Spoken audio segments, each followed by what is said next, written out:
येवला नगर पालिका चुनाव में Rashtrawadi Congress party, Bharatiya Janata party, RPI, Athawale गुट और मित्र पक्ष महायुति के सभी उम्मीदवारों के प्रचार का शुभारंभ पूर्व सांसद समीर भुजबल द्वारा नारियल फोड़कर किया गया। इस अवसर पर शहर की मुख्य सड़कों से एक प्रचार रैली भी निकाली गई, जिसमें बड़ी संख्या में पार्टी पदाधिकारी और कार्यकर्ता उपस्थित थे।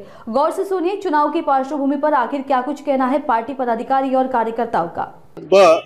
येथे लोणारी ताई यांनी अपक्ष फॉर्म भरलेला होता, परंतु भुजबळ साहेबांच्या नेतृत्वाखाली त्यांनी विकासाचा दृष्टिकोन, साहेबांचं काम हे सर्व बघता आणि त्याचबरोबर राजेंद्र भाऊ लोणारी यांना नगराध्यक्ष पदाची उमेदवारी साहेबांनी दिलेली आहे।